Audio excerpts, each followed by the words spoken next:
welcome to At America TV. My name is Aninda. I am one of the e-guides here in At America. It's really nice to see you all. We hope you are doing well and staying safe at home.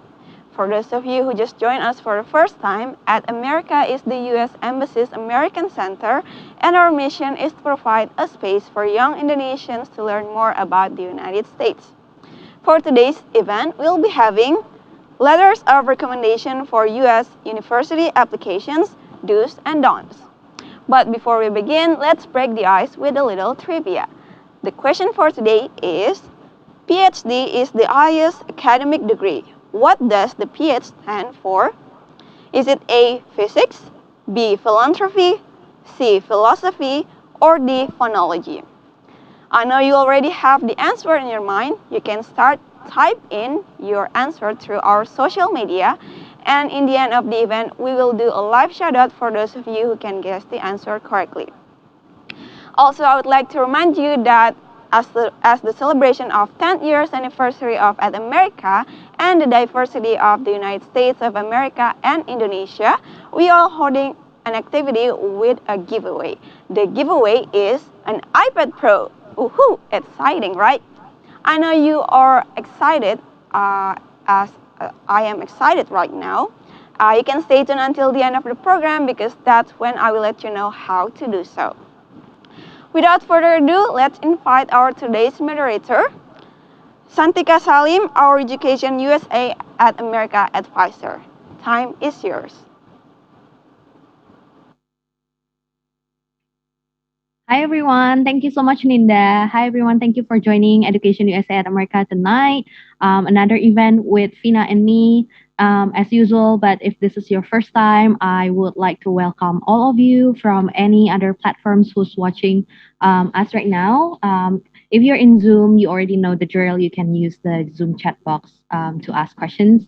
But if you are in Facebook, YouTube, Twitter, Instagram Live, please make use the comment box to send your questions, and our social media team here in America will pass it to Fina and me for the Q&A session later after the presentation.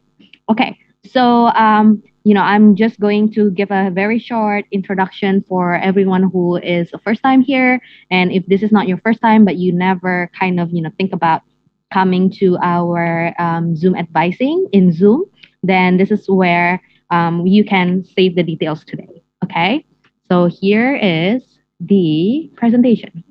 Okay, I hope you can see this clearly. Okay, so there are two advisors here in Education USA at America. There's Fina and there's me, and we moved to whole digital platform since the pandemic started. So every time you want to do advising, just like in At America, you can now do it in Zoom, one-on-one with either Fina or me. Our hours is every day from 1 until 9 p.m. And you can just come into Zoom. Our Zoom room ID is 276-124-396. Okay, so you can just take note of that Zoom ID and come in whenever you feel like it. We will be ready for you, but only on days like this when Fina and I are here for any events that we are going to do. Then we are not available for the advising session because then nobody is in that room. Okay, so you just need to come in anytime when we don't have any events, and I will let you know on how you can check on our upcoming events so that you can get an idea on what days that you can come to try to meet us. Okay. All right. I'm just going to move to the next slide. Or if you are, quite shy or you don't want to just go to Zoom directly, you can have the option to send us an email first to, let us know who you are and, what kind of assistance that you might need. If you only feel like, okay, I just need to ask this one question from email, and then so feel free to send us an email, jakarta.atamerica@educationusa.org. Okay, we will be waiting for you in Zoom or your email. Okay, so this is our upcoming event. So tonight will be our last event for this month, June, and we will start July with introduction for standardized tests. But I think that's not really something that I should share here for our main target tonight, which is the graduate applicants. So here is what we pick and select for graduate applicants tonight. Okay. This is for Friday, July 9th from 6:30 until 8:30. We will invite Fina's advisee, Kurnia, to talk about his experience with us, what our successful advisees say about Education USA at America. So if you just want to learn from his journey and what we can do for you, then this is the right event for you to come in. Okay. And next one will be on July 15th from 7 until 8:30, writing a statement of purpose for US grad school applications with Education USA at America. So if you're not new here, this is one of our monthly events, and this is very highly anticipated, and our service for essay review is also very highly demanded. So you definitely want to come to this one if you are applying for especially like fall 2022 enrollment and you started to wondering how to write your drafts before coming to Fina or me for an essay review. Okay, so you can take a note on this, or you can check it from our website, educationusa.state.gov, or our other website, which is the At America one, atamerica.or.id/educationusa. It's basically At America website, the one that our e-guide has always mentioned. But this one is dedicated for the Education USA tab. You just need to scroll down and look at our upcoming events there, okay? All right, so tonight we will do letters of recommendation for US university applications, the do's and don'ts. And without further ado, I will introduce you to our other Education USA at America advisor, my colleague, Fina Alatas. Hi, Fina. Hi, Santika. How are you doing? Doing great. Thank you. So we cannot wait to learn because this is like the first time we kind of separate letters of recommendation from the CV or resume, right? Yes, I'm very excited, and I would like to see. This is kind of like our first time, basically break down between the CV and then the letters of recommendation, like what you just said. And I would like to see how it, it's going. So I'll take it over from here, Santika. Thank you so much for the introduction. Hi guys, hello again. My name is Tina. I don't know if some of you guys watched the session yesterday evening, but I got a chance to chat with one of the audiences tonight in Zoom. Basically, she's new, so hopefully there are some of you who are, this is your first time with us, and I would like to say welcome. And I am definitely looking at some of the familiar names here in Zoom. Feel free to join the crowd, guys, by the way, but if you feel comfortable watching this session from wherever you are watching this from, feel free to stay there as well. Okay, so I am going to share screen. And so tonight we're talking about letters of recommendation for US university applications. And we want to take a look at the do's and the don'ts. So hopefully by tonight you are familiar and understand better about this one specific document.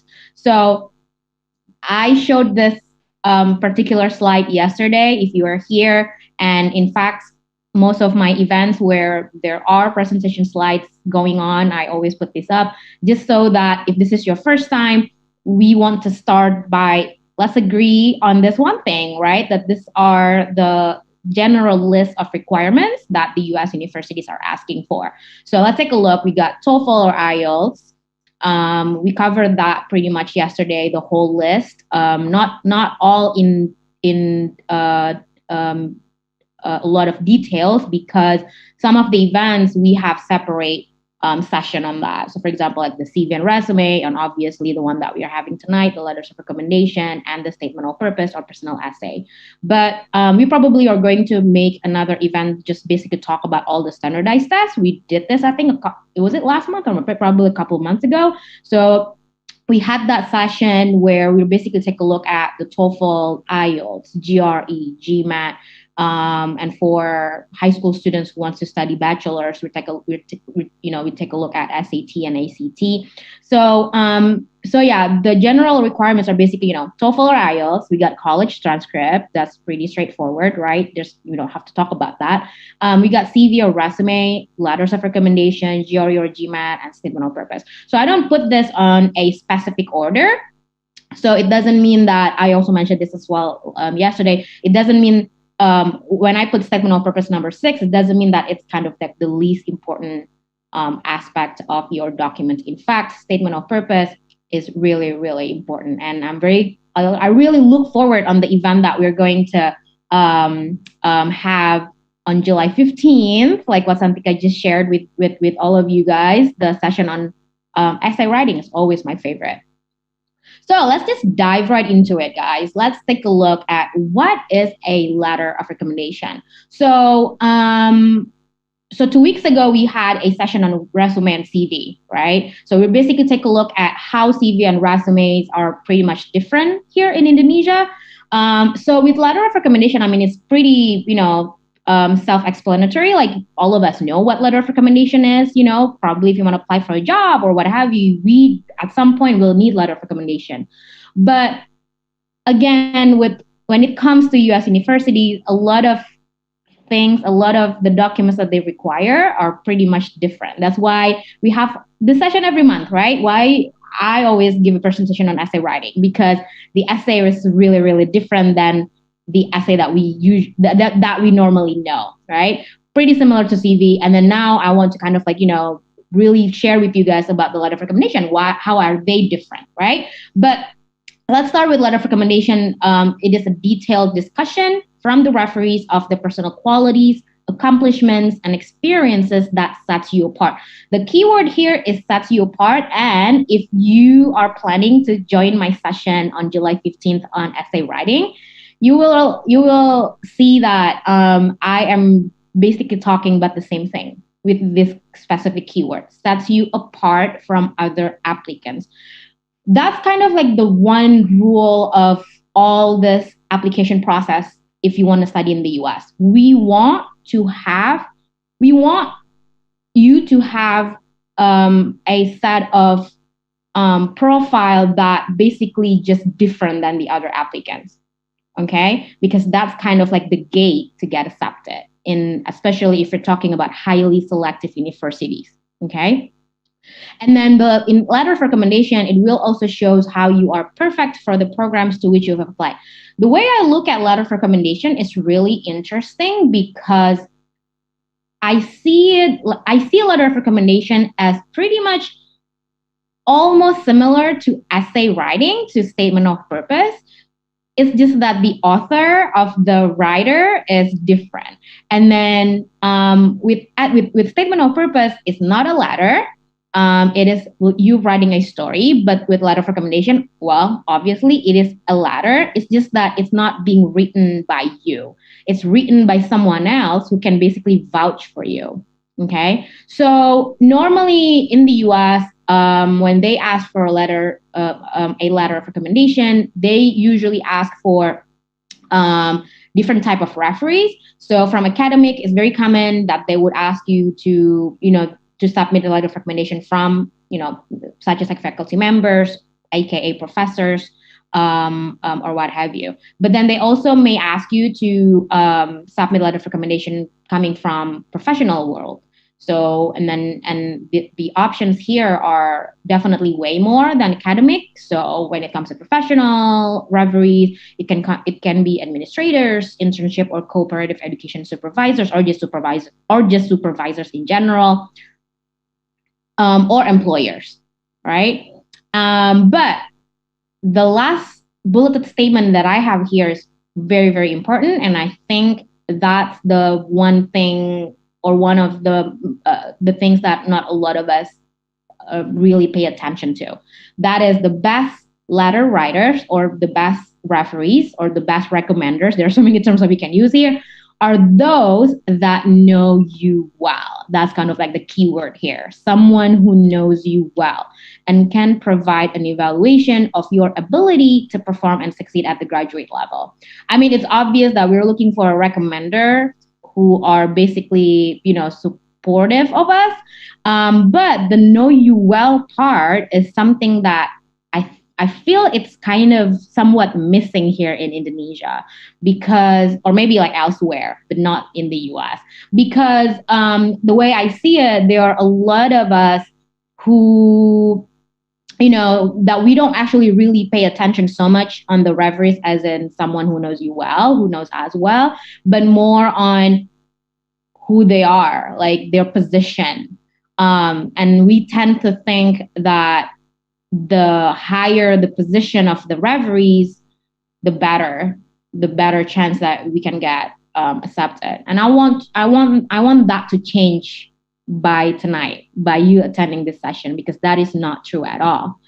Okay. And then I think I'm going to come back to this specific topic on my next few slides. But let's continue in this, like how important are letters of recommendation? So the universities ask for it. Do we need to really pay attention to it? Or maybe I just focus on other things like essay, resumes, and the standardized tests. So basically, let's start with it's required for almost every graduate school application. So far, I have not heard any programs in the US where they don't ask for letters of recommendation. So we can assume that at this point, all of the graduate school application, they are going to ask for it. Your transcript, standardized test scores, and admission essay may factor in most heavily in your application, but letters of recommendation could be the deciding factor as well in the admissions process. So we do not want to underestimate the importance of these letters. If you were here yesterday, my next bulleted statement, you probably were already familiar, because last night I basically mentioned the word holistic over and over and over again. So an excellent recommendation letter can make up for weakness in any of the application documents. How is that possible? Because and I'm going to talk a little bit more about holistic, because how the US universities, the way they review our application, the way they look at our applications is by doing it holistically. This is something that I don't really see it from other countries. And I kind of talked about this as well last night, where the way I look at it, everywhere else except the US, the way the universities, are looking at us as applicants is mostly on how great you are academically, right? And it is very common here, especially in Asia, where we tend to focus so much on our GPA. If we don't have, or if we didn't end up with, a good GPA, we tend to kind of, step back and don't want to apply anymore in the US. Or if you don't have like a good GR or GMAT scores, that makes you kind of, like, I don't want to apply anymore, something like that. No, because they're not, yes, obviously they are looking at our transcript. They are going to take a look at our standardized test scores, but it doesn't mean that if you have an okay or like a so-so scores, they're going to disqualify you right away. That's kind of like what I look for other countries. They're going to definitely take a look at your GPA and just how good you are on your academic performance. And if you're not doing well, they're probably going to just kind of like disqualify you. That's not happening in the US. In fact, it's kind of like the other way around. Not the other way around. In fact, there are some cases where people actually submit perfect GPA, almost perfect GRE scores, and they still don't get in, right? The reason is because this keyword, holistic. They are going to take a look at your overall profile. And they love being very personal. Like they really do want to know you as a person, right?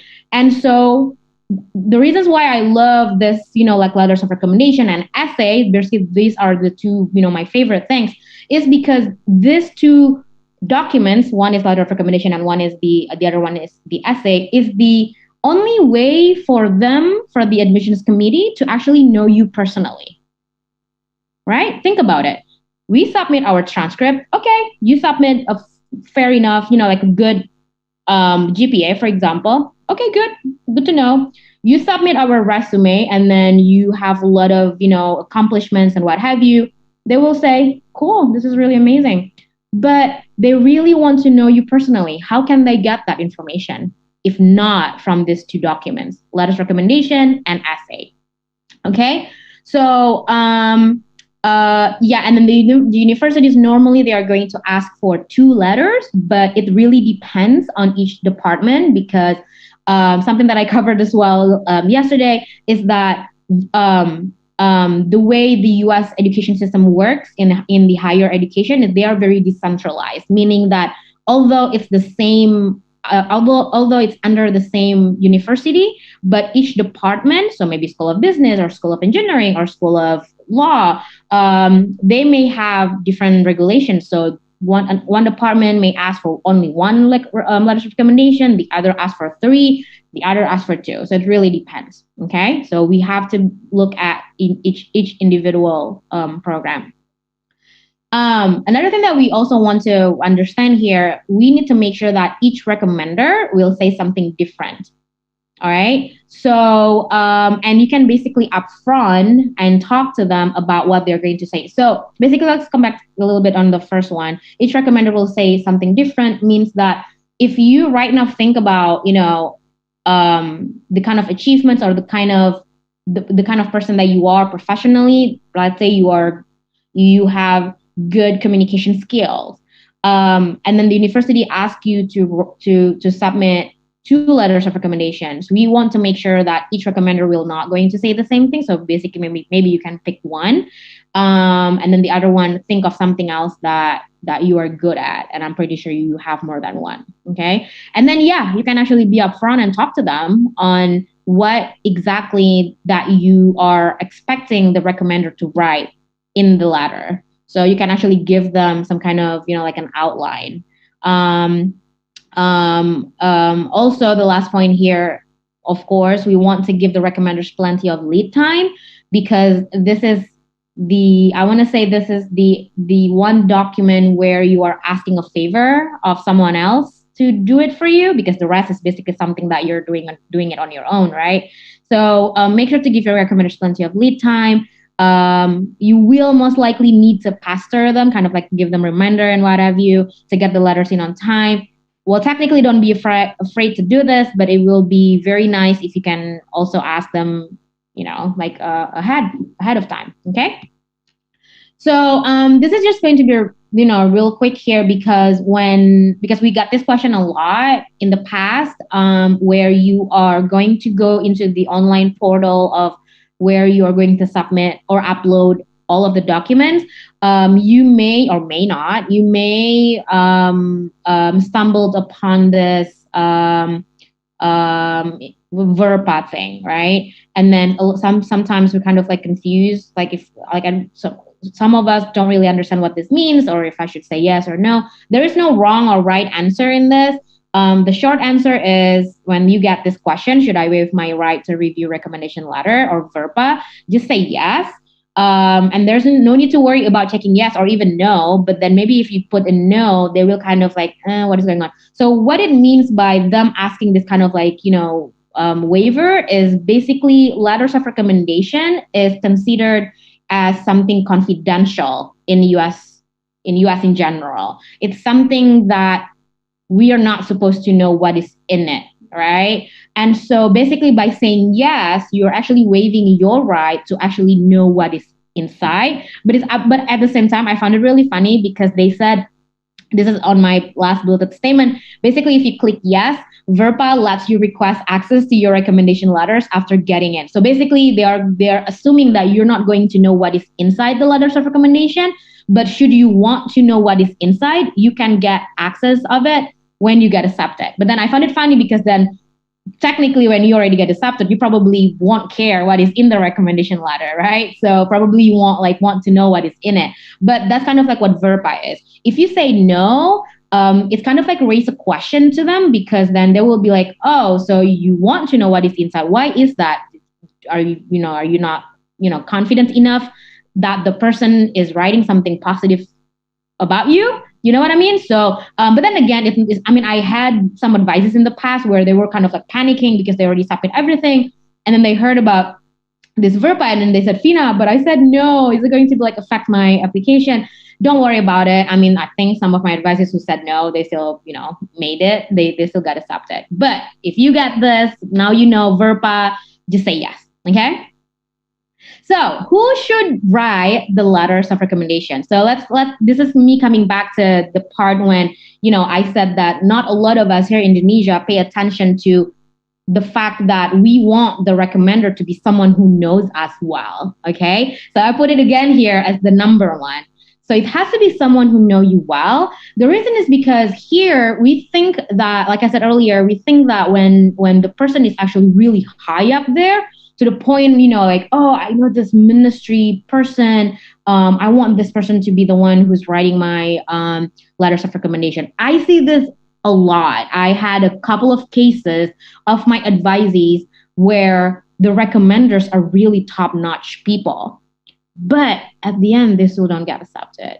What's up with that, right? So it means that it's not a guarantee that even if you can get someone really high up there or even like public figure, it's not a guarantee that you're going to get accepted, because it always comes back to this person, if that person knows you well. Because oftentimes my advisees, when I really ask them, like, do you have like any good relationship or even like really work together for some time with the person, some of them said, well, not really, but I just happen to know the person. We don't want that. The person who knows you well is definitely way more important than their position. Because, and I find it really interesting why we think that way, because letters of recommendation is about you. It's not about who the recommenders are. The universities, I don't know, maybe other countries, they do care about who's writing letters of recommendation, but I'm telling you right now, in the US, they don't. They just simply don't care who is the person who writes the letter of recommendation. Of course, they want to know the person, but then it's in terms of, their position or what have you, they don't care, but they really want to make sure that this person actually knows you, and then it has to be reflected in the letters. Okay. And the next thing would be, someone who knows your work, obviously, know you long enough to write with authority, describe your work positively. That's like very obvious, right? And of course, have a high opinion of you. And this is why, when I said earlier that we definitely want to ask the recommenders ahead of time, because we don't want to bother them, because probably the person will be busy.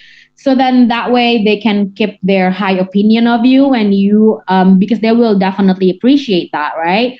And then the person also needs to know a lot about like where are you going, which program. So it's not a matter of someone that who is really high position, and that this person will say yes in writing this letter, but then at the same time this person also doesn't really know you, like don't know where you want to go, what program, what are you trying to do for the country or what have you, right? So we don't want that. We want this person to actually really know you. And so asking them for a coffee or maybe having a Zoom meeting would be really ideal, because then, instead of you just ask them to write a letter, we definitely want to share with them about your plan. And hopefully the person will be on board 100% and supportive of you.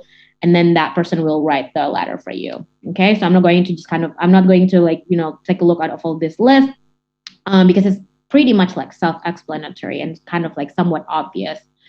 So yeah, provide all necessary information, because the referees may not remember everything about you.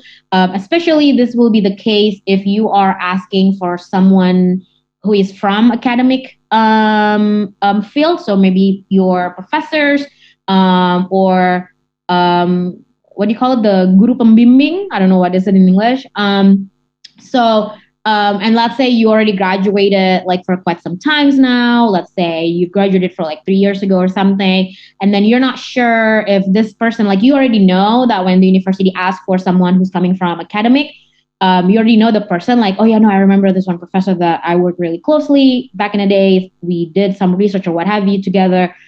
But you're not sure if the person will still remember everything about you, then this would be the perfect time for you to invite the person over coffee or Zoom call, and then, refresh their memory about you, so that they kind of like, oh yeah, I remember when you did this thing, when you did that thing. Okay. And maybe that can be something that we want to reflect in the letter. Okay.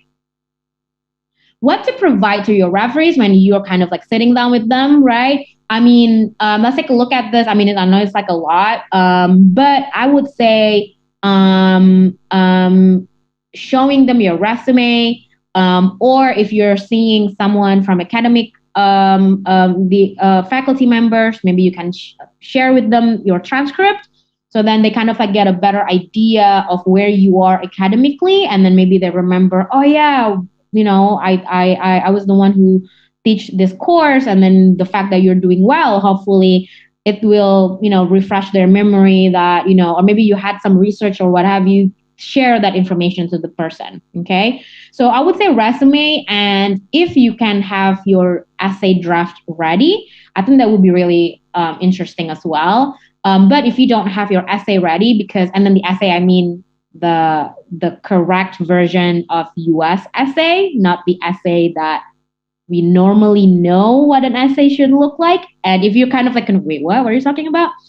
This is kind of like a teaser. I'm trying to tease you by asking you to join the session on July 15, because I talked so much about this essay, right? But if you happen to have your draft, so that is the statement of purpose, because in your draft there will be enough information, basically about what do you want to do, which university that you're going to, why you pick that universities, and like what is the impact that you're going to do when you're implement whatever it is that you're going to do when you're done with your study, right?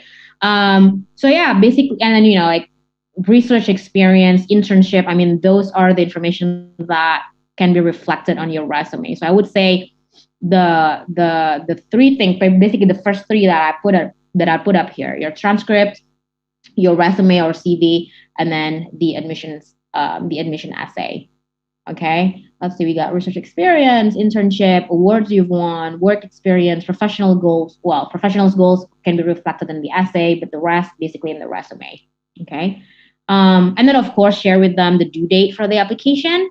And so this is why asking them ahead of time is really, really ideal here, because we don't want to tell them that, okay, so I need this letter from you, and can you make it done in 1 week from now?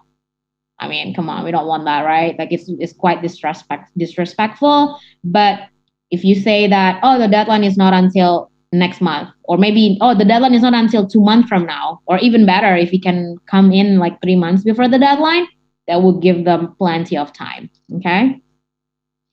So the fun stuff. I love this part. But Fina, the recommenders ask me to write it for them. Or actually, when my advisees are coming to me, they're not bringing this up in a question form, but they're bringing it in a statement form, as if this is something very normal. I'm writing the recommenders, the letters of recommendation, the letters of recommendation. I read it. So yeah, they don't ask, but I'm just going to put it like in a question form. But the answer is definitely not. And I think this is kind of like the main key takeaway that I want you to take tonight, on top of everything else that I covered. The answer is you do not want to write the letters of recommendation on behalf of the recommenders. Why do I make it like this is like a big thing? The reason is because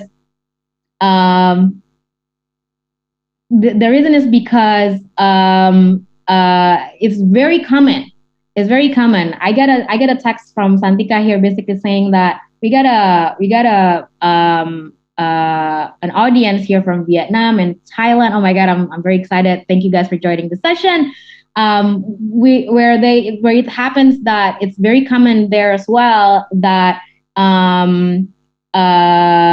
that is common that we as the applicants are going to write the letter of recommendation for them. So it's definitely like a very common thing here in Indonesia. And the fact that we want to use this to the US, we gotta do it the American way, right? So the answer is definitely not. And I'm going on my next slide. I'm going to scare you a little bit, and I really hope that you do feel scared, because this is for your own good. Because I actually saw this happen a couple of times since I basically joined. I'm in this field. Okay. So let me just make it clear again. You are not supposed to write the letter. The referees are. And I'm going to tell you a lot of reasons on why. So basically, let's start with now you know, right, that I'm basically saying that I'm sharing it with you that you do not want to be the one who's writing the letter. But let's say if the referees refuse to write it themselves, despite the fact, I mean, let's start by explaining to them first, and I like to tell them, my advisees, that you can kind of like tell them that, hey, look, I joined the session from Education USA, and then if you want to make it kind of like very official, and we are official, Education USA is, you know, a part of network from the State Department. To make it kind of like more official, you can tell them, you know, like, you know, so the Education USA is, you can kind of like tell a brief about like who we are. And then you tell them that, yeah, so after I joined the session, they are basically saying that when it comes to letter of recommendation, we are not supposed to write it. And then you explain the reasons why and what have you. And then if after you explain that, they still say, come on, like I'm busy, I just don't have the time to do it, you know, please, like I give you the consent to write it. If they keep saying that, I would say, because I got this a lot from my advisees, like, what should I do, Fina? Like, I already asked, I already tried to explain to them, but they still, you know, don't, for whatever reason, they still say no to that. The way I look at it, well, try to find out the referees. The reason is because I just don't see that person actually be that supportive of you. I mean, if they're really supportive of you, because I'm imagining myself, if someone actually did ask me to be the recommender and then actually do know this particular person and I love what they are going to do in the next whatever years, I would definitely, it's a no-brainer. I would say yes, right? But if that's the case, then I would say try to find other referees. I know it's kind of like, oh, come on, like really? But it's really hard. I'm pretty sure you can figure, you know, like different person. And then now, you know, if the referees ask you to write it for them, you are not supposed to say yes. Now you already know that. And then you can basically kind of like also say the same explanation that I just shared with you. Try to explain it to them nicely, of course, right? Because again, this is about us asking for a favor from someone else. So try to, you know, explain it to them nicely. And then I heard that, you know, some other recommenders, they are not comfortable in writing it for them. One of the reasons is because they're not able to write it nicely in English. If that's the case, you are still not supposed to say yes to that. And then we can find other ways, that is help them to find sworn translators.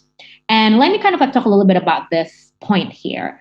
Because it's kind of, it's somewhat not common to do that. And in fact, actually, I don't know any of my advisees who actually did try this route, you know, having, you know, like sworn translators, but it is possible. And I put this up specifically because I actually had asked in the past to different admissions committee from different universities in the US, how do they see this situation? Because I explained to them, hey, look, for example, like my country, English is not a first language.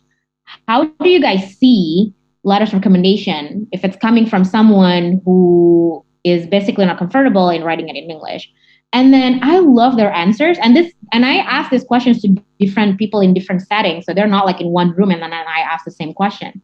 So I ask a different person. And then I connect the dots. And then they basically kind of answered the same way. Basically, they say, well, it's letters of recommendation. We see it as a letter. So we totally understand if it's coming from a country that is not using English as a first language. And then some of them actually give this tips that, and you know, if you want, you can actually submit two letters, same content, but just one in the original language and the other one is the sworn translator one. So just so that we know that, you know, oh, it's been translated from the original language to English. And I actually literally asked them, like, is it really? It's okay? And they said, yeah. I mean, and they're very chill about it. So they're not like make a big deal out of this, you know, like, oh, it has two different documents. Again, why? Because what matters to them is the content. And so that's why everything is connected, right? It has to be someone who knows you well, who can produce such strong letters of recommendation. They don't care about like if it's like in original, what have you. They just want to know how strong the content is. And remember, this letters of recommendation is about you. it's not about the recommenders. Okay, at the end of the day, it's always come back. It's all about you. Okay, and things are getting scarier here, but seriously, guys, if right now you're still thinking, oh, come on, like, I will still, try my best I will find my way on about this letter of recommendation. Because trust me, I mean, at the end of the day, I let you guys do whatever is right for you. And I actually do have some of my good advisees who are now already in the US, and they shared with me that I wrote the letter of recommendation despite this fact. I already shared this to them and they still go with that. And I will let you, we are all adults, right? But there are some scary stories that has happened in the past as well. But let me just say it to you, the admissions committee, the fact that they're very chill about like this whole language thing is also because in the US, they really value our honesty, okay? And we do not want to break that. The admissions committee, they really do take this supposedly confidential. Remember when I said that the VERPA thing, it's kind of like confidential, the way they look at this letter, they really do take this letters of recommendation letters seriously. If they ever found out, and I'm going to tell you how can they find out, it's a no-brainer. They will reject your application right away because they can't have someone who is breaking their trust. Okay, how they ever found out? So I'm going to tell you a little bit of story, right, based on my experience so far as an advisor. So I can't remember exactly when did this happen, but probably like 3-4 years ago. So let me just start with telling you that I'm not an English native speaker. I'm an Indonesian born and raised. So obviously my English is not perfect, right? Let's start with that. And one day, I just at the time, I still kind of like somewhat review letters of recommendation. That is before I knew that this letter is actually supposed to be confidential. So at the time, it's very common when I just started, it's very common that people would come see me and then they shared their resume to be reviewed. They shared their essays for me to also be reviewed, and as well as the letters of recommendation. And so this one time, one of my advisees came in, and then they shared with this person shared with me their the essays. So I read the essays first, right? And then I made some comment about it, and then the person actually shared with me the letters of recommendation, with the assumption coming from me at the time that this letter is actually being written by the recommenders, because for me, that's what I know about letters of recommendation, right? It has to be something that is written, the letter has to be that it has to be written by the recommenders, right? But then I found, like when I read the letter of recommendation, the first comment that I asked to this person is, you write this letter?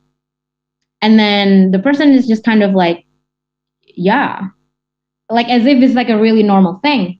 And so that's actually when I started to find out in the beginning of my journey as an advisor that, and then I started to ask people around, right, in Indonesia. And so people seem to kind of like say it's a normal thing when they write the letter of recommendation themselves. And that's when I started to kind of like circle back to the admissions committee. And then, I learned so much about letter of recommendation, how they really basically see this letters seriously. And so if I'm as someone who is not an English native speaker can catch that, the fact that I can, for whatever reason, I can say to this person, you write this letter, because I found it is pretty similar the way this person writes with the statement of purpose. Can you imagine how fast an English native speaker can catch that when you do that? Even if you tried so hard or you tried your best not to sound really similar to your essay, it is still possible for them to find out. And we don't want that. I got probably about 2 or 3 people so far whom they think one of the reasons why they don't get accepted to the universities is because they admit that probably is the letter of recommendation. And so they take that experience as a thing as a lesson, right? So we don't want that. So I don't know, hopefully by now you really try to understand that, okay, yeah, by now I know that I'm not going to do that, okay? So enough of that. I don't want to scare you more, but hopefully you kind of like get a better idea that okay, yeah, it definitely needs to be someone. It has to be the recommenders who write it. Now it's kind of like getting more technical, as in I just kind of like want to show you what letters of recommendation can look like in terms of the content. So there are actually a lot of samples that you can actually get from U.S. universities. And I believe I get this. So this is just like the first part. I'm going to show you the rest on my next slide. I believe I get this from UC Berkeley. So just play around with the keywords on Google if you want to see this as well. I believe I did try, type, sample LOR US University. And then for whatever reason, UC Berkeley came out first. So this is an example of the old school type of letters of recommendation. Old school means that nowadays there are more and more universities where they no longer ask you to write it in a letter form and then upload it, scan it and then upload it. But now there are a lot of universities where it's kind of like more tech savvy, where you're like they may actually send like a link to the recommenders immediately. So that means you need to provide your recommender's email address, and then the university may share with the recommenders the link that they can open.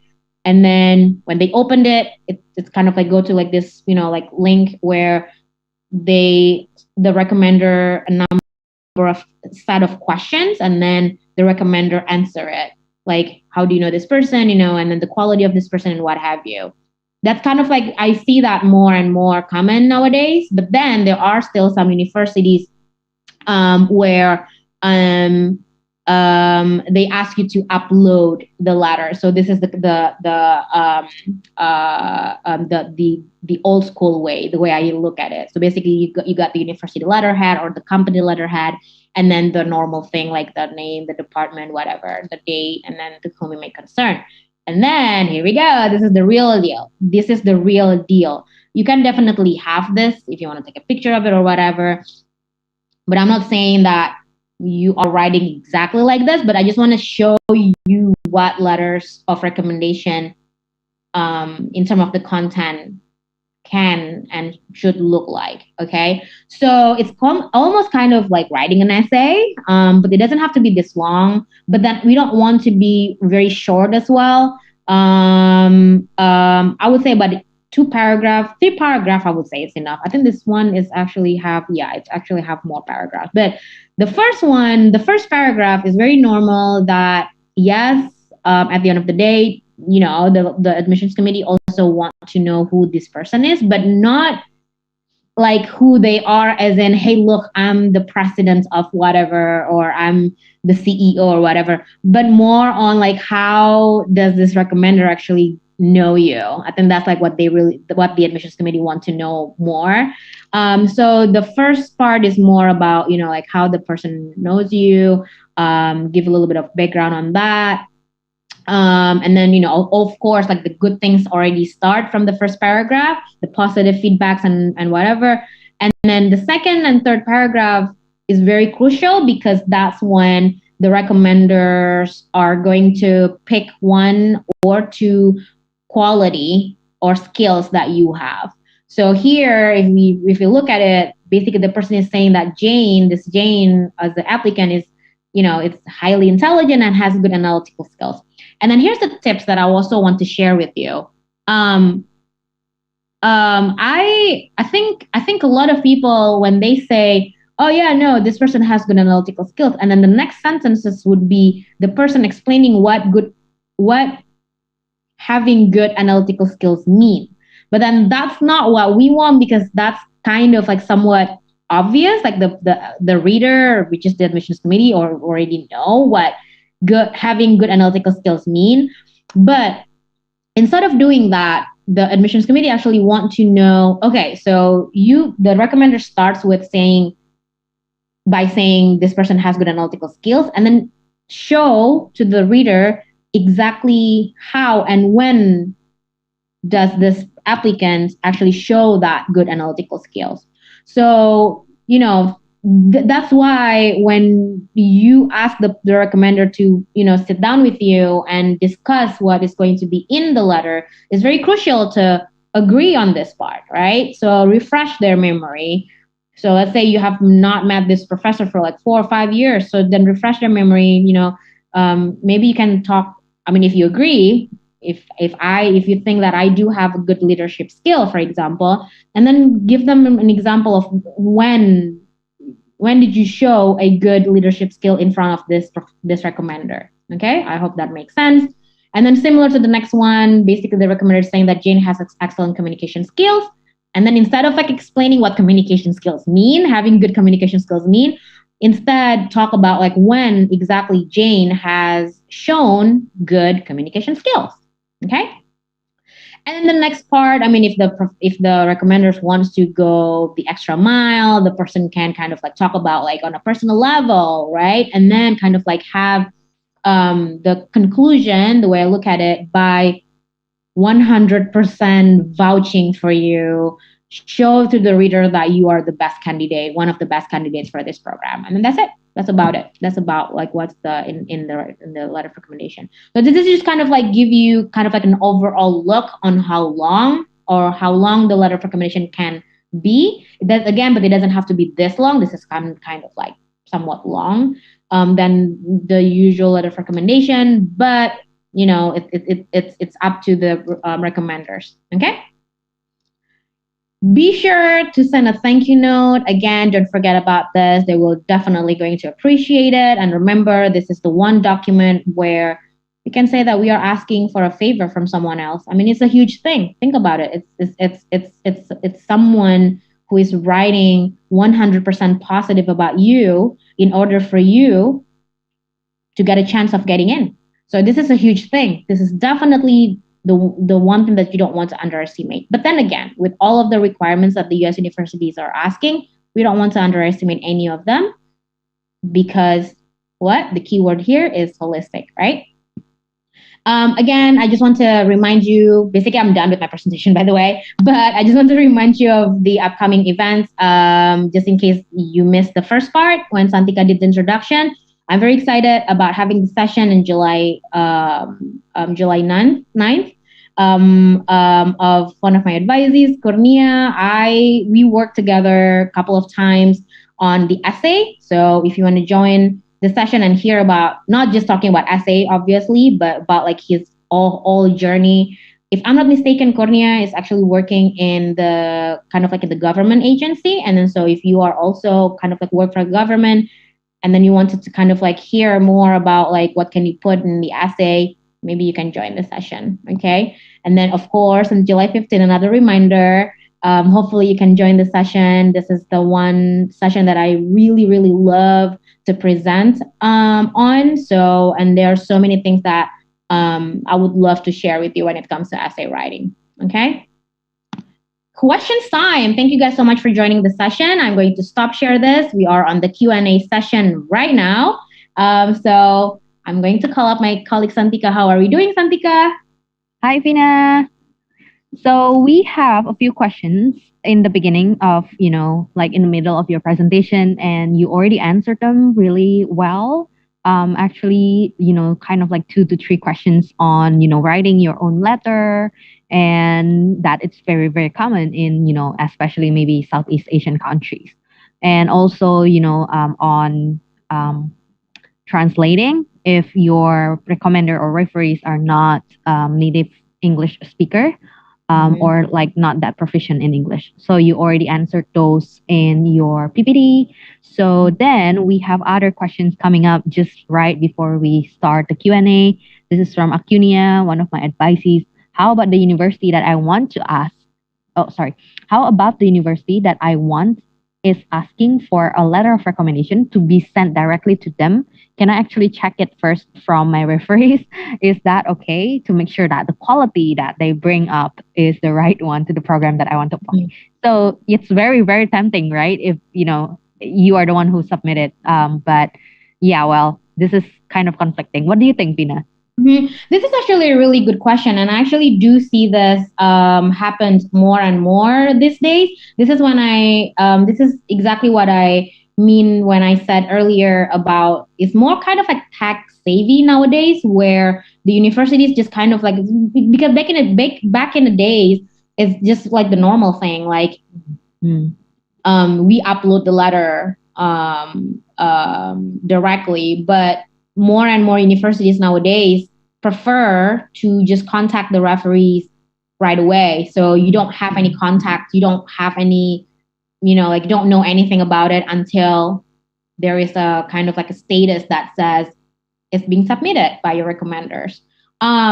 But if you want to check with your referees, absolutely okay if the referees are basically give the consent to. So I think this is a really good question. Thank you, Acunia, for raising this up. So remember when I said that, like how I kind of like scared you a little bit about, the fact that you're not supposed to be the writer of this essay. So it is still true, but then the VERPA thing, when how the universities in the US look at this document as something confidential, it is still true for on their side. But if at the end of the day your recommenders is basically giving the consent to you to actually know what is inside, I mean, no one can say no to that. So work with that with your recommenders. If the recommender said, "Oh yeah, no, absolutely, it's totally okay," because I also heard there are some of my advices where the recommenders actually don't want you to actually see what is inside, and so then you don't really have the rights. But a lot of other recommenders, they're really chill about it. They're okay about it. So yeah, it's totally okay.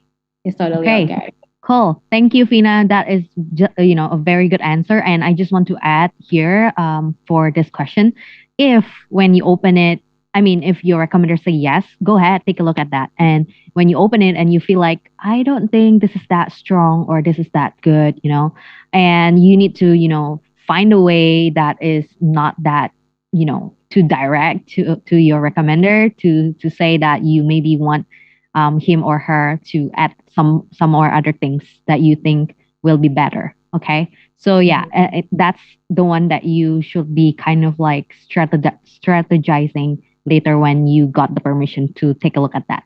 And connecting that answer, your answer, Fina, to our other question here from Ade. Hi, Fina and Santika, I'm Ade. How if the referee does write the letter and then send it back to us to be reviewed? The referee still asks for your approval whether that letter is good enough or not.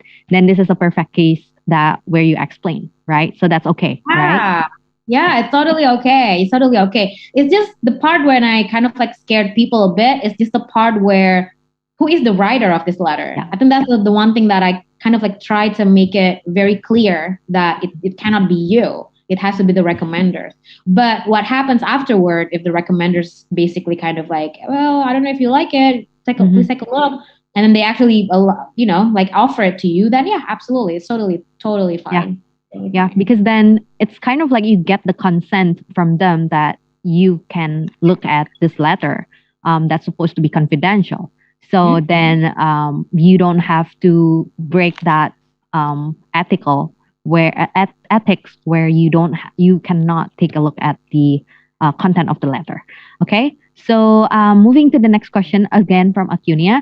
Did the admission committee actually considering the referees with a PhD or S3 in Indonesia, then a master degree or S2 in Indonesia? Is that important to have a PhD referees? So I think I want to make it more general in this case. It's like, doesn't matter who gives the letter of recommendation in terms of like their status or like their background, because this is a very common questions. I think Fina and I receive a lot from our advisees as well. And thank you so much for bringing this up. This is such a good question. That some of our advisees came to us like, oh, do I need to get the letter of recommendation from like the boss of the company, like the director, or can I just ask my senior manager or something like that? So yeah, Fina, how do you suggest this? Yeah, this is actually come back to the part when I said the person has to be someone who knows you well. So I think that's I will always come back to that. So no, I don't really see the need that the referees that it will be better off or your chance would be higher if the recommenders has a PhD. But then think about it. How would the admissions committee know that the writer is actually, had a PhD or master's degree? It's not like they're going to take a look at them.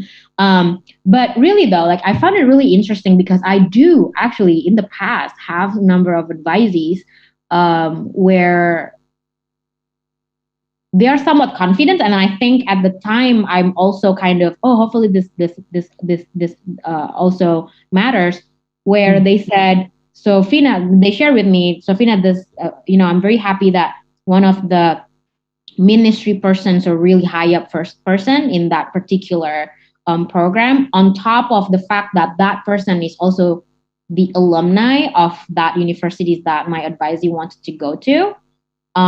He said, I'm very happy that this person actually wants to write a letter of recommendation to me. And then I did actually ask the person, my advisee, how well they have been working together or something. And they said, and he said it's only like very minor, like very like little interaction, and the person didn't get in. So, and I'm actually at the time I was surprised also, because I was thinking at the time, because it was kind of like years back, that probably this would be like a really good chance for you to get accepted, because not only that this person is the alumni of that university, but look, this person is actually very high up there in the government, official as a government officials.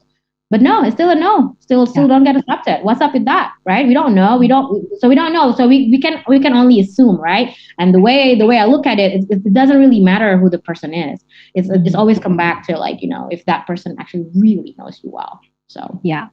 So yeah, it's going back to the context and the the depth of how well they know you and how much they can support or vouch for you, not so much on their their status or title or whatever. But the rule of thumb for you to know whether he or she or this person can be your recommender or referee is that, especially in workplace, they should be at least, in terms of like work or work title, they have to be at least one level above you. So if you are like a manager, so your referees or recommender can be your senior manager or someone who have the authority to kind of like supervise you. Okay, so that's just a rule of thumb. But I also want to bring up, Fina, like the case by case. I put it in the question sheets. I'm not sure if you have taken a look at them, but the case by case being things like, if you cannot get, let's say they ask for 2 letters of recommendation from your workplace and you can only provide one, let's say because it's a small company, or maybe you work with, it's your startup or something like that. You just have your reasons. You cannot provide 2. You can only provide 1. So it's a case by case where you can go to the admission committee to discuss on that. And in other case, did you ever, sorry to interrupt, did you ever have an advisee in that situation, Santika? Yeah. So what commonly happened is my advisee came to me and like, Kak Santika, I already graduated like 10 years or 15 years ago. Like, I don't know how to find my past or my former professors back in the college or university. And even if I did find them, they probably are already retired, So what should I do to get the letters of recommendation from the academic perspective? And I told them that, okay, that's going to be tough, because then, if you are not in touch with them at all, then how are you going to find them, right? They're probably somewhere or maybe retired, living their life. So what you're going to do is actually try to communicate this with the admission committee or any of the counselor or advisor from the university or the program. Tell them your situation, and most of the time they will, if they really understand your situation, they will give you something different. So they will ask different things from you. Like, that's why it's holistic, right? And this is the whole point of you always, advocating that U.S. education is holistic, and the flexibility is totally on top of, other countries, from our personal experiences as well, and from what my advice is also experiencing. And so the admission officer tell her or him to just, okay, you can submit the remaining letters from maybe the organizations that you are volunteering at or at your workplace. Doesn't matter. So you can just replace them with from other aspect, and that will be fine. That will just do fine. And so I think he did. And if you remember, Fina, I think one of our advisee for the guest speaker who shared his journey, he used a letter of recommendation from where he volunteered. So it's kind of like the supervisor when you go to the volunteer activity and everything like that. Yeah. And he got in. So I just know that you can actually do that. I thought after all this time you can only submit from academic perspective or your workplace or from Is this Sahril? from your sorry what? Is this Sahril, the person? I think so. I think if it's not Sahril, it's Irfan. Either one of them. But yeah, NYU, I think, right? Yeah. NYU. It blows my mind that you can actually just talk to them and they will just find something that will work for you, even if you haven't got accepted anyway. Yeah, thank you for sharing this, Antika. Guys, this is exactly what I mean by again, like, I think, what I just started to realize and get more and more now, the event yesterday and then the event today is actually really, well, obviously it's really connected in a way that how I think I covered yesterday when I said, the way they approach it, not only just holistic but very personal, like they really want to know you personally, they really value your honesty by you actually explaining to them, hey, look, I couldn't find anyone, it's you being honest, right? And then look how they react. They can make a special case for you, and that's, I don't see it from anywhere else. I see it from the US. So and I love about it. This is what I love about, like, the whole US kind of like education preparation plan. But yeah, this is like a really good example. So yeah, no, thanks for sharing that, Santika. Yeah. So I'm going to check if we have more questions coming in. So everyone who's still watching us, wherever you are, you can send us a question. If you're not in Zoom, you can use the comment box to send it to us. And we look forward to and even because I feel like the session tonight is quite straightforward. It's kind of expected, not really, not really, we don't really see a lot of questions. But if you have any questions that is not not related to letter of recommendation, we still have some time, so we can kind of like just like talk that topic. Otherwise, we will be happy to answer any questions as long as you want to go to the States, right? Exactly. So Fina, I do have one questions popping up. So oftentimes we think that, okay, if I want to study Master of Engineering, let's say, and I am not from an engineering background in my undergraduate years, or my bachelor degree isn't in engineering. So if I ask for a letter of recommendation, then the recommender will not understand most of the time, or the common case is that they are not in the same field as what I want to apply to the engineering, right? So is that okay, or is it okay, or should we try to find someone who's in the same field? But again, I think US accept interdisciplinary for their programs. So yeah, I'm just wondering. Yeah, the way I look at it, I don't think it's going to matter so much. Because then again, I think the keyword here is the fact that, like what you said, in the US, it's interdisciplinary. That meaning that not all of the programs, for example, like very common, like MBA, for example, it's very common for an MBA applicant not having any business background. So obviously, probably not in the business field. So I don't really see how that's going to be like like the case. So okay, cool. But then okay, we have one more questions just coming in. How long normally our referees can write the letter of recommendations?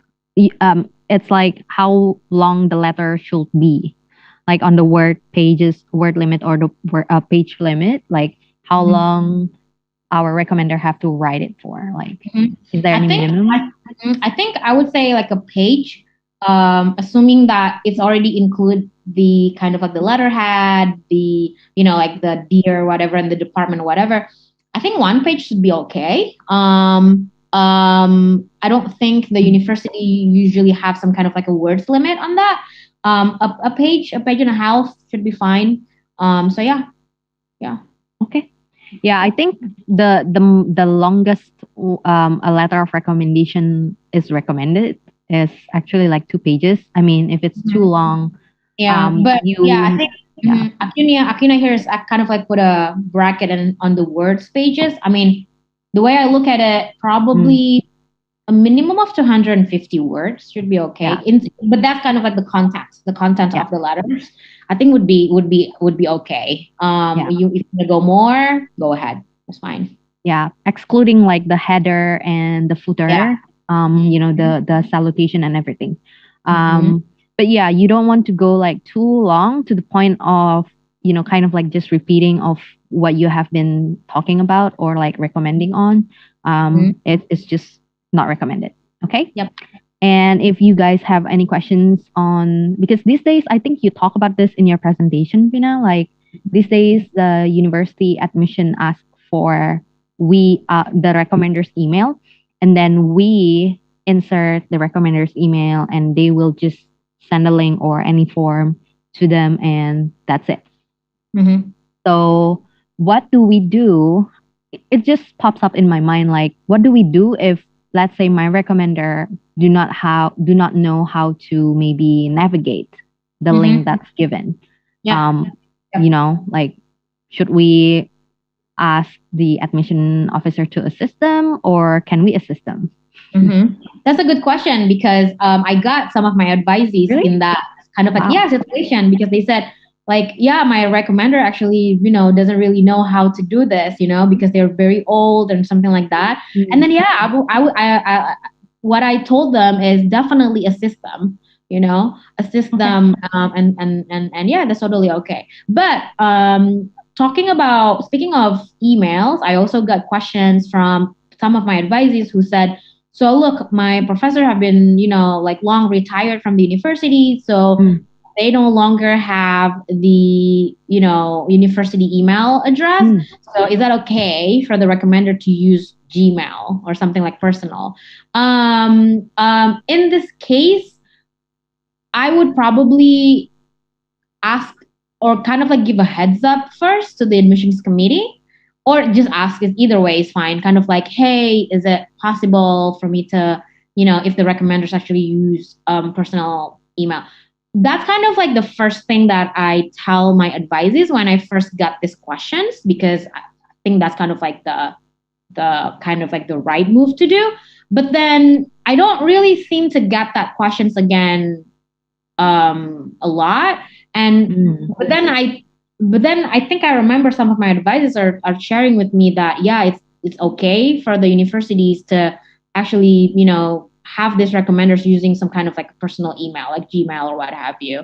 So again, like I don't really think the admissions committee actually make a big deal out of this, and it happens to everyone. It may happen to a lot of people, right? Like they're no longer in that company or no longer in that, so they don't have that like us, like EducationUSA.org email, something like that. So yeah, I don't think the admissions committee actually make a big deal out of it.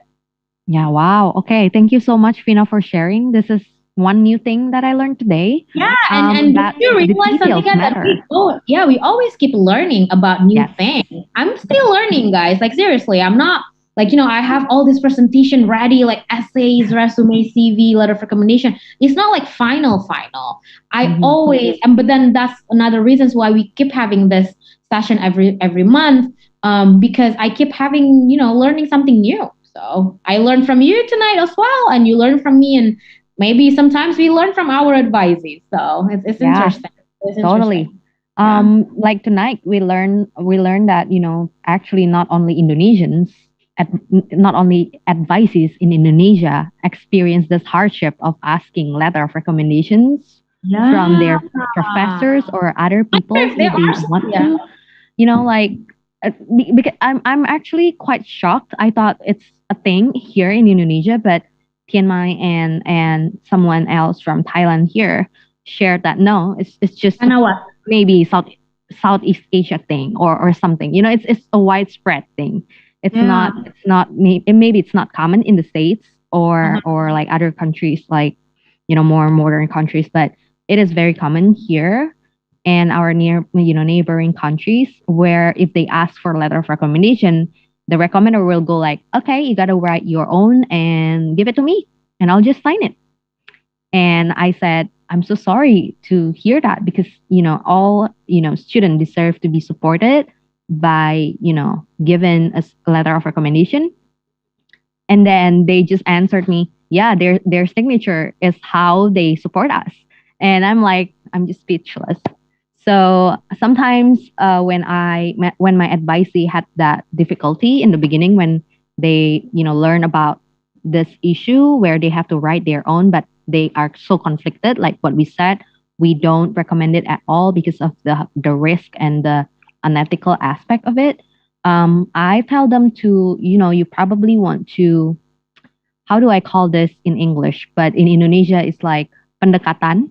So, you try to convince them on maybe, it's kind of like negotiating in a way. So it's like you provide outlines. I'm not sure if Fina have shared this. Fina actually shared like what things you can provide to give to your recommender so that they can write something really, really great for you. But on top of that, if they insist on you write your own letter, what I usually suggest on top of those things that Fina have mentioned in the presentation is you make kind of like an outline or bullet point on the points or like traits or past experience that you want to be highlighted. So it's basically like the keywords of your own letter of recommendations, but you don't make the whole sentence. You don't write out the sentence, you just give them like the key words or the points and give it to them along with your CV or resume and where you want to apply, which program, and everything like that. And they just need to, use that words or like your points into a sentence. And I think that's going to help them a lot, because sometimes they're just, oh my God, I don't know what to write for the student. So if they already have the word, they just need to maybe use, maybe kind of like a template on dear, blah, blah, blah. And then I am recommending someone, da, da, da. It's kind of like a template where they just put in the keywords that you already helped them to provide. And that way, you're not writing your own letter. Okay? I think that should help. So yeah. Yeah. Oh, Ahmad is there. Thank you, Ahmad. And I want to do a little shout out to Jessica who's watching. You said you missed our presentation yesterday and you wonder if you could get the presentation. So unfortunately, Fina and I think all Education USA advisors in Indonesia kind of like do not share our presentation to our audience. Just because we are going to update it again and again, and we are going to use it for our events. So we really encourage you to come to our events. And so what you can do if you missed our events, especially Education USA at America, you can rewatch it through our YouTube. It's youtube.com/@America, double A at the back. And if, like monthly events, like how to write and CV or resume and letter of recommendation like this, we encourage you to actually come to more than one time, because a lot of our advisee do that, yeah, Fina. Yeah. So speaking of YouTube, basically, I mean, when we are done with this session tonight, our At America team will kind of, like upload this to our YouTube page and At America's YouTube page. And I found it really interesting. So use that if you miss any of our events. Although I found it really funny because, so for example, like I gave a presentation on how to write a statement of purpose with the same title over and over again every single month. So then if you type it out, if you type it out, like how to write a statement of purpose, probably you're going to see like a lot. And so I would suggest you to kind of like watch the latest one, because exactly what Santika said, I always like present it differently every time. And I always kind of share any new information that I get from my advisees, from wherever, in whatever events that we cover. So yeah. And actually, on top of that, you can rewatch, maybe for the same title, you can rewatch not only the latest but also the previous ones, just because every time Fina present the same PPT, there will be something new that will be talked about. For example, like tonight, we talk about a lot of things that I don't think we covered in other Mhm. CV or resume and letter of recommendation sessions. I think so So too. yeah, so that's one of the reasons why our advisees like to come in again and again. And so we got familiar with the names coming into our events, especially in Zoom, because we are manning the chat box here. Yeah. But yeah, we get more familiar with your names, and if you have come back for more than a few times, we will know you. So Mhm. yeah, and we have a very very good question. Last question, I think, because I we know. only I'm have reading 10 minutes it. left. I'm It's reading so it, and I'm good. like, this is so good. Yeah. Okay, so So, it's from Jason. right. Mhm. Called the recommendation includes some of our drawbacks, or it should only contain the flattering qualities. Okay, Pina. Yeah, this is actually a really good one. I don't really have the answer, as in, like, basically, when it comes to resume or CV, when it comes to essay, when it comes to letters of recommendation, there is no like one. What was that term that you said, Santika? One time rule. One golden rule, Yeah, like we rule don't of really thumb. have Yeah. rule of thumb. Rule of thumb. That's what I'm looking for. So there are no, like specific, kind of ways to write it. It's just that why I kind of like share with you through these events is something that I see along the way based on my experience interacting directly with our advisees. So the way I look at this question, Jason, which is really good, thanks for raising that up. I don't think it's necessary Mhm. for us or for the recommenders to actually put any drawbacks in the letter, because um, I think letters of recommendation is just something that the admissions committee want to know the quality that you have. And of course, when we talk about like quality, it's always like the good things about you. So I think, but I'm not also saying that, I don't want to say that, oh, the recommenders cannot say any drawbacks that Yeah. you had in the past. But I think it's something that we probably want to kind of like discuss probably with the recommenders. But the way I look at it, it's unnecessary, and we just want the good stuff in there. So Yeah. Yeah, I totally agree with Fina in this case, but I forgot where I kind of like heard this sharing or information. It's Mhm. where I think the student or the applicants for the grad school or the grad program actually asks from a professor that he or she knows really really well, and because uh, um, the student knows the professor really well because he was really really struggling when he was taking that course. And so he kept coming back to ask questions to the professors, and they get to know each other really well, and the student end up passing the course, right? But it's just not 4.0, not straight 4. It's just passing grade, probably 3.0. And the student actually asked a letter of recommendation from the professor because I think he, heard us or maybe read somewhere that the recommender should be someone who really, really knows you and can vouch for you. So he go ahead and ask that professor, and that professor just mentioned that, okay, even though he got a really just mediocre, like normal grades, not 4.0, he didn't do like super like A plus. He's like this B student, but his, how do I call this? Um, his traits of not giving up, like his grit to get this score is just amazing. Like he have this dedication to come back or give extra time or extra effort to do this and that just so that he can pass this class.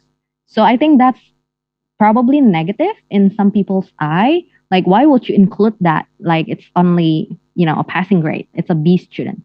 But in the end, it's really something that boosts this student's personality where he don't give up that easily. So that's becoming such a precious letter of recommendation because of that. How do I call it? It's something kind of like not as good, not perfect, but it is very valuable. So you want to see what kind of negative things that you think of, like here in the qualities. I think for qualities, you want to stay with the positive, but for like, the scenario or like the story where maybe you don't ace 4.0 in the course, that's going to be fine, Mm-hmm. if that makes sense. Absolutely. Yeah. Absolutely. Yeah. Okay, I think that's it from me. And you're welcome, Jessica. We hope that you can attend our future session or you can contact us. And everyone here and wherever you're watching, I think I'm going to share our Zoom again. Yeah. It's okay, let me open up. Here we go. So you can email us at jakarta.atamerica@educationusa.org, or you can come into our Zoom between 1 until 9 p.m., except on days where we have events like this. Vina and I are both here. So the Zoom meeting ID is 276-124-396, and I'm going to copy paste all of this to the Zoom meeting room as well. All right. Thank you so much, Vina, and everyone who's watching. And I'm going to give it to you before you close it. Yes, I always love the closing part because I don't want to be part from you guys. But really, thank you so much for joining the session. I really, really do appreciate. Basically, we are doing this for you. If you have any feedback, please do let us know. And also, this way, having this kind of session is also a way for us to basically tell you guys to kind of like think of us as the go-to place for you to, everything that you need to help with or guidance on this application process. And maybe I have not mentioned this in the beginning, or maybe it's something I didn't mention this, but all of our services are free of charge. I know it sounds too good to be true, but we are definitely here for you guys. So, and Santika and I we happen to love kind of like, helping you guys with essays, resumes, answering any questions about letter of recommendation, any standardized tasks, anything about that. Please go to us, So again, we got the email. Something I just shared with you, the Zoom ID. I would say that at America is pretty cool, as in our office hour is pretty funky, because we don't usually do the normal 8 to 5, but we actually do from 1 until 9. It's very ideal for a lot of young professionals like you guys who, you just focus on work. And then by the time you're done at 6, 7, I'm still here. My shift is from 5 until 9. Santika's shift is from 1 until 5. So feel free to just pick one of the shifts that works for you. And I look forward to having you guys on the one-on-one advising session. So again, thank you so much. Thank you, Santika, for helping me throughout me giving the presentation, interact with our amazing audience tonight. Thank you guys who are watching the session. Thank you, EdAmerica team. Have a good evening. And I look forward in having you guys again next month. And I'm going to give it back to our e-guide. Have a good night, guys. Thank you so much to Kak Santika and Kak Vina. It was an insightful session. Earlier in this event, we asked our audience, the question was, PhD is the highest academic degree. What does the PH stand for? And the correct answer is C, philosophy.